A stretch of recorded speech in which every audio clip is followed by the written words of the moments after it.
He's me. So, I'm gonna talk about myself for a while. So, my name's Amr, and I'm here because I love to give presentations, as you can tell. This actually is a funny story. I was on a flight between Abu Dhabi and here, and all the way through flight, I smelt a really weird odor. And 9 hours later, when the lights turned on, I realized my friend was behind me with his socks up. So it was great because I actually started questioning myself, my own hygiene, halfway through the flight. Did I take a shower today? I did. It's fine. So I'm sure you guys are questioning, who is this gorgeous being? Well, start off. My name's Amr Dawood. So I have no idea how to describe myself, so I'm going to share a story. I studied medicine, engineering, pure mathematics, law, and business. So in a lot of cultures, I'll be a success, but in my own terms, I'm a failure. And I'll tell you why I'm a failure, and this is actually an interesting story. It all started because of failure. I started off life as a normal child, speaking a lot more than he should, a lot shorter than everybody else in class, and kind of had a really strong Napoleon syndrome. And because of that, I was pushing myself, instead of being the strongest person in the room, to be the loudest person in the room. So I kind of made sure that I was always heard, and sometimes a bit too much. We all get those. But something really interesting happened. So I went into medicine, and after probably getting the lowest score in chemistry in my school history, around 4%, we're not going to talk about that, my first failure in life. But I chose medicine for some weird reason that both my parents are doctors, and I was like, you know what? That's the only career I can see myself doing that helps humanity. Fast forward 2 years, I was in medicine, it was good. Chemistry first year, I was like, oh shit. Failed it, passed everything else. Went on to second year, passed everything else. Still failed chemistry from first year. And I realized that there's more to life than study. And there's more to life than a job that I thought I wanted, but I was doing it with finding no meaning. So after 5 years of studying medicine and finishing that time of my life, I decided that doing medicine was great, but I wanted something a lot more, and I can help impact a lot more people. So that was my mission, to find meaning in everything that I do, and find a job that every single day when I wake up, I would impact thousands of lives. So I moved on to Trinity, and that's when I met Jules. And in Trinity, I studied maths and biomedical engineering.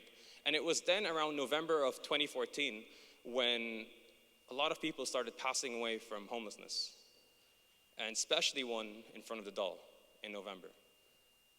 And it was at that time when it struck me, we live in Ireland, a country that's supposedly a first world country with social security and everyone's equal.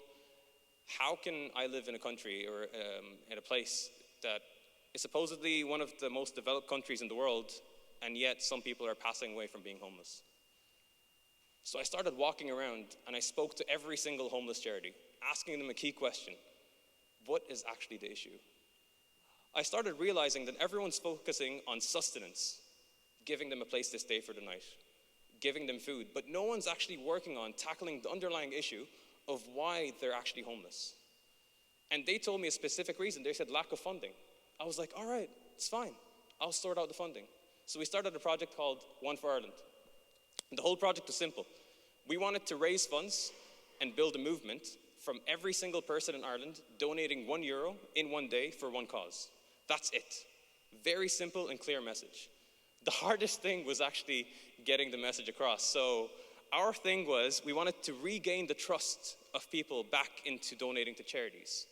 A lot of people had mistrust. They felt that the money was going to overheads, the money was going to salaries of CEOs, the money was going to marketing campaigns.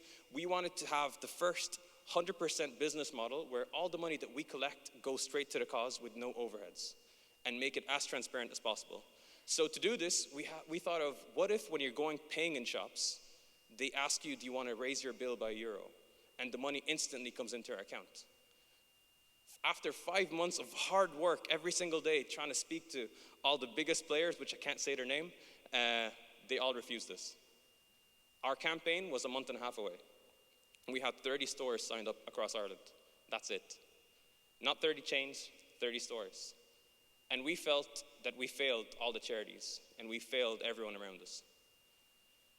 So we kind of did an alternative movement where we started going to all the networking events, trying to meet all the key players in every single field until we struck gold. We met up with Starbucks, and we met up with the Starbucks regional CEO, and he signed us on the spot. And once that happened, we signed 1,587 stores the next week. This was the message.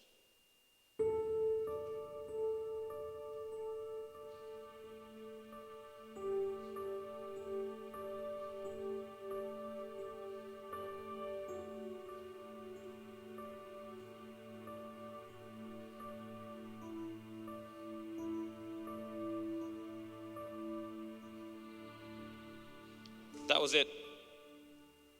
And right now, in our first year, we managed to get over 200,000 euros in our first day.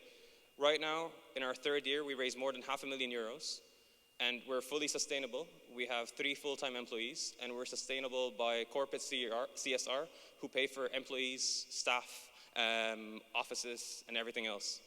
This is just one of our few projects. We started 7 companies in 5 different countries, and all of them tackle different social good.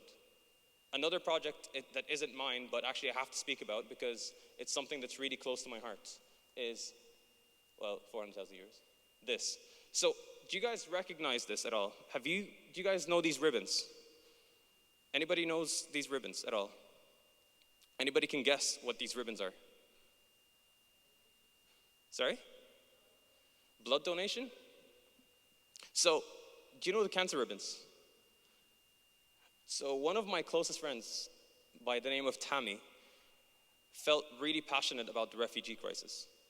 So he went to Greece, and on his way there, he went to the shores, and he saw that along the shores, there's a lot of life jackets that have been washed away by Syrian refugees who made it or didn't make it, and the life jackets are just there.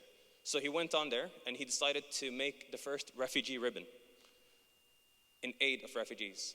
So these are made out of 100% refugees' life jackets that have been washed away. And not just that, he built a factory in Holland, and all the employees are actually refugees. And they make a living and a salary, and they're basically in Holland because of the money they make from this.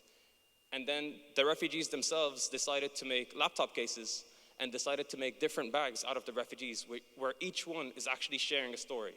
And it's beautiful, because it's 100% sustainable. The business is amazing.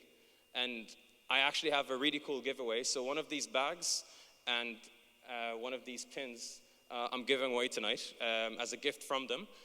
So I'll be picking a person at random, and then they'll be going away with these. So yay. Failure. I'm not going to speak about failure, but I just told my friend I'm going to put his picture up there to shame him. Literally, this is the only reason I said I'm going to put a picture of you and the word failure beside it, because he couldn't attend the summit. So thank you all for coming, and thanks again. Right now, up next, we have Matt. So if Matt can walk up. Thanks a million, guys.